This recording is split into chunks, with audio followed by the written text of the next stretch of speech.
Evelyn Hart had screamed so long her voice turned into something broken and thin, less a sound, more a scrape dragged across dry wood. The rope at her wrists burned like live wire. Her ankles had gone numb hours ago, maybe longer. Time inside that frontier cabin didn't move in minutes. It moved in thirst, in heat, in the way the air felt thicker every time she tried to breathe.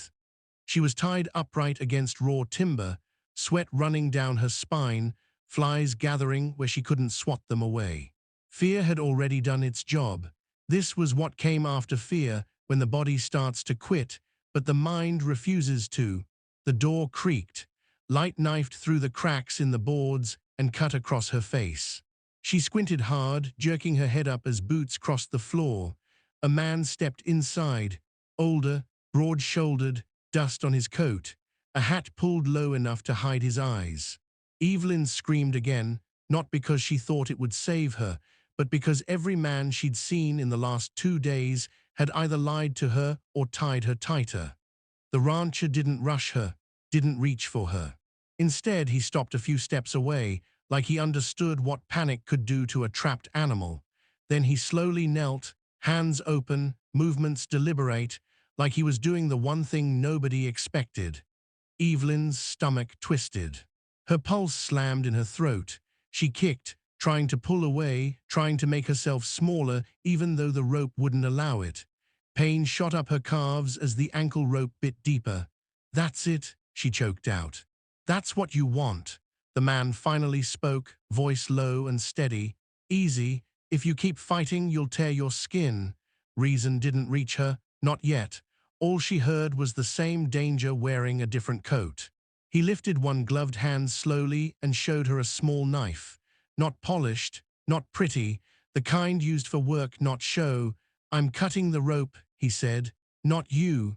The blade slid under the knot at her ankle. One firm pull, and the tension gave way.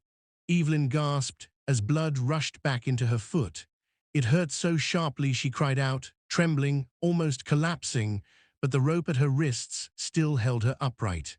The rancher leaned back, giving her space, then reached up toward the knot above her head. His hands were careful, almost gentle, as if he knew exactly how little she could take before she snapped. When her wrists came free, Evelyn slid down the wall and hit the floor hard. Her legs wouldn't hold her. She crawled backward into the corner, clutching her hands together because they shook so badly she couldn't control them. She watched him like she was waiting for the turn, waiting for the moment the kindness stopped pretending. It didn't. The man stepped away and set the knife down on a crate where she could see it. Then he reached into a saddle bag and rolled a canteen across the floor. He didn't roll it all the way to her. He stopped it short, like he was leaving her the choice. "Water," he said, slow. "If you drink too fast, you'll get sick." Evelyn stared at the canteen like it was bait. Then she grabbed it with both hands and drank anyway, choking, coughing, tears spilling down her cheeks.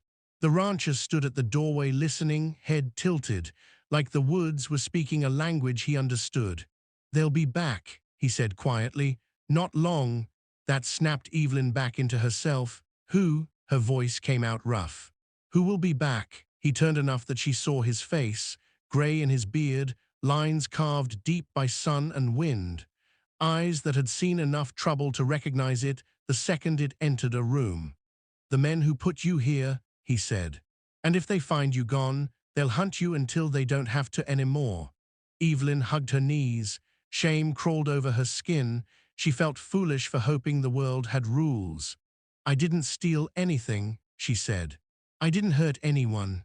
"I know," he replied. She looked up fast. "You don't know anything about me." He glanced at the floor. A crushed cigarette butt near the wall, scuffed boards near the door, tracks that told a story without words. "I know you weren't the one in charge," he said, "and I know you weren't meant to die in a place like this." Outside, somewhere in the trees, a horse snorted. The rancher stiffened. "We can't stay. If they see this door open, they'll know someone came through." Evelyn pushed to her feet, swaying. Her legs screamed. "Why are you helping me?" she asked, because she needed to hear the answer. He hesitated, like honesty cost him something. "Because leaving you here would be easier," he said, "and I've done enough easy things in my life." He stepped outside into the blinding summer light, motioning for her to follow. As Evelyn limped after him, one terrifying thought grabbed her and wouldn't let go. If the whole town saw what happened inside that cabin, if they only saw a man kneeling and a young woman screaming, who would they believe? And when the truth finally surfaced, would it be enough to save either of them? They took the long way toward town, staying near trees and water when they could. Evelyn rode because she couldn't walk far in that heat, not yet. The rancher lifted her onto the saddle without ceremony, like he'd done it 1,000 times for injured calves and exhausted hands. By the time the first buildings came into view, her stomach tightened. Durango wasn't quiet. It was a summer town made loud by hammers, horses, arguments, and boredom that turned into gossip when something interesting rode in. Every head turned. A rancher with dust on his coat was nothing new. A young woman pale as paper and shaking on the saddle, that was news. Before they'd gone 10 yards, a voice rang out from the boardwalk like it had been waiting. "Well now," it drawled, "what have we here?" Deputy Sheriff Orrin Ketchum stepped down with a clean shirt, neat mustache, and a smile that didn't reach his eyes. His gaze landed on Evelyn first, quick, measuring, then slid to the rancher. "Miss," he said, sweet as sugar, "are you all right?" Evelyn flinched before she could stop herself. The rancher dismounted and put his body between them. "She needs a doctor," he said. "Right now," Ketchum raised his brows, performing concern. "Of course, but maybe we ask her how she ended up with you first." The street laned closer. This was better than work. Evelyn opened her mouth. Nothing came out. The cabin walls flashed in her mind. The rope, the heat, the promise she wouldn't leave alive. And then the rancher did something nobody expected. He reached down and placed his knife on the dusty ground. Not a threat, not a challenge, a choice. "If you think I dragged her here," he said, voice steady, "you can put irons on me. But she sees a doctor first, and nobody takes her anywhere alone." Men who had been itching for trouble suddenly didn't know what to do with their hands. A doctor was fetched. Evelyn barely remembered being helped down, barely remembered the cool shade of an office and water being poured. She only remembered the doctor's face tightening when he saw the bruising. "Heat," he said, "dehydration. Rope marks, she needs rest. If she keeps getting dragged from place to place, she won't last long." Ketchum watched, and Evelyn saw his eyes flick to a small bundle of cloth hidden inside her dress. "He wants something," she realized. "He's not worried about me, he's worried about what I'm carrying." "For her safety," Ketchum said smoothly, "she'll stay under my protection." The rancher didn't nod, didn't argue. He simply said, "I will be right here." Ketchum's smile returned. "We'll see."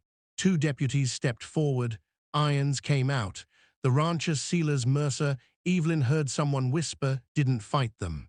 He only looked at Evelyn once, like he was asking her to remember one thing. He was still the man who cut the rope. The jail cell was small and hot and smelled of old iron and sweat. Silas sat on the bench, listening to Durango keep, living outside the bars. What gnawed at him wasn't the cell. It was the way Ketchum had smiled when the doctor turned away. The way Evelyn had been led down the hall like a parcel already claimed. Footsteps approached. A man stopped outside the bars. Tall, lean, coat worn, eyes sharp enough to cut. "You don't look like a kidnapper," the man said. Silas didn't answer. The stranger smiled slightly. "Caleb Stone, Deputy U.S. Marshal." A title didn't mean much out here, but Stone didn't carry himself like a bully. He asked questions the way a hammer taps a nail, short, honest, hard to fake. Silas told him enough, not everything, just the truth that mattered. Stone listened. Then a sharp cry echoed from the back of the building, cut short too fast. Silas stood up so fast his chains rattled. That was her. Stone was already moving. They reached the rear yard in time to see two deputies dragging Evelyn toward a small shed. She wasn't screaming now. That terrified Sealers more than anything. Stone's voice cracked like a whip. "What's going on here?" Ketchum turned, surprise flickering for half a second before the smile snapped back into place. "Marshall," he said, "we're just helping her remember where she put something that doesn't belong to her." Evelyn's mouth trembled. "I told you I don't have it on me." "You will," Ketchum said softly. Sealers moved. The chains slowed him, but not enough. He drove his shoulder into one deputy, sending him stumbling into a fence. Another swung. Sealers took the blow and kept going. Stone drew his weapon, not aiming to kill, just aiming to stop. "That's enough," Stone said. For the first time, Ketchum's smile disappeared. Stone looked at the shed door, then at Evelyn's face, then at the deputies who suddenly wouldn't meet his eyes. "No," he said, "this is getting clear." They pulled back. Evelyn sat on a bench, breathing hard, one hand pressed to her ribs. Sealers stood near her like a wall.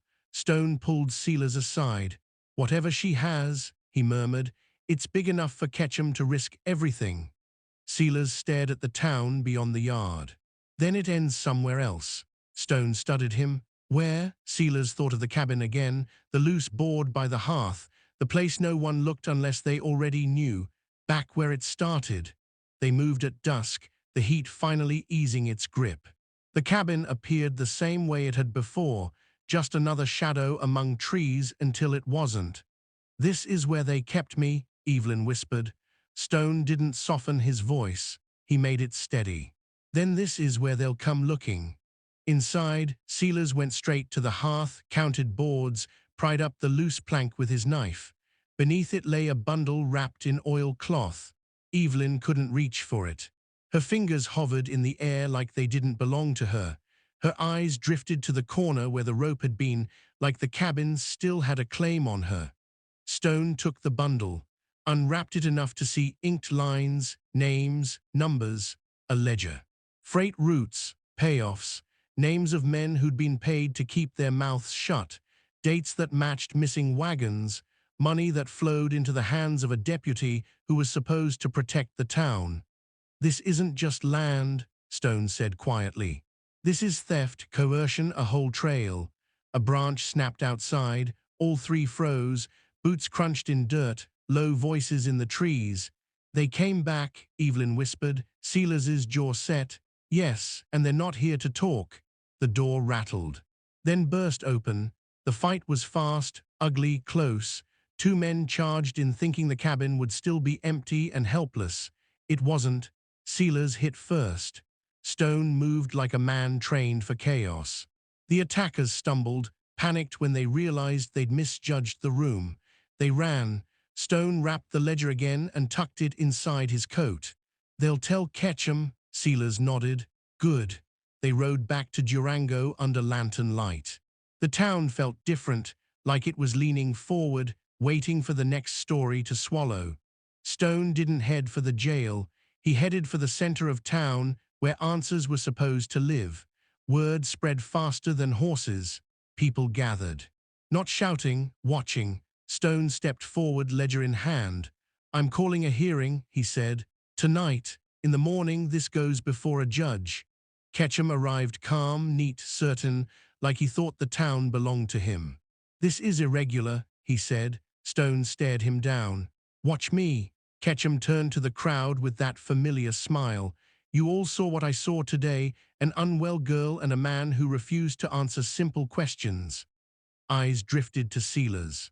Whispers started to build.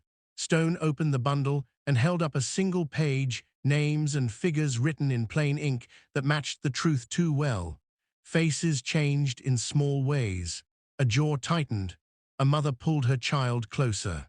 A man stared at his boots like he was remembering the time he'd been pressured and told himself it was just business. Ketchum felt control slipping. "Paper can say anything," he said. "People can be made to write anything." Then a woman stepped forward.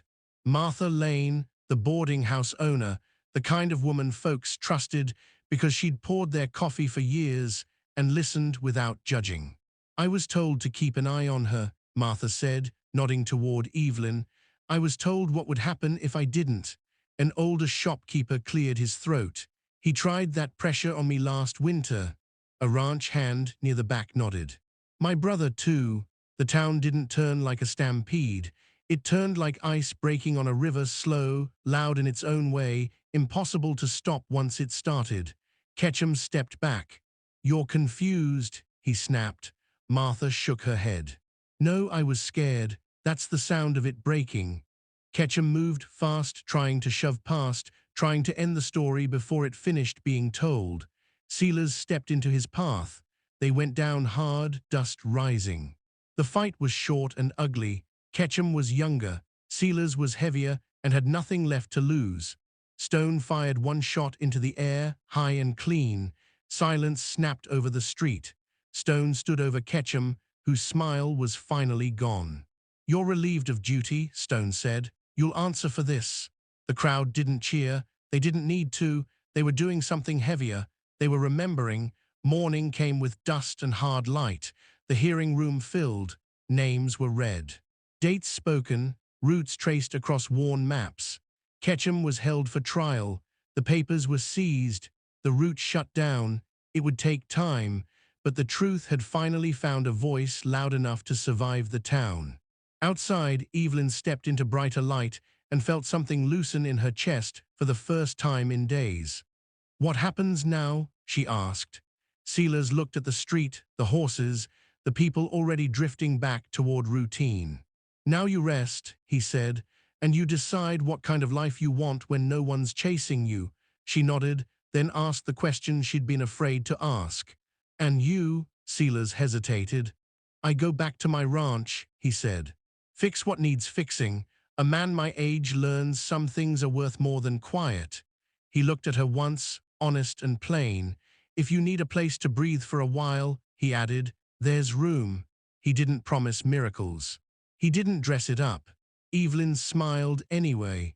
They walked out of Durango together, not touching, not rushed, just two people moving forward at a pace that felt real.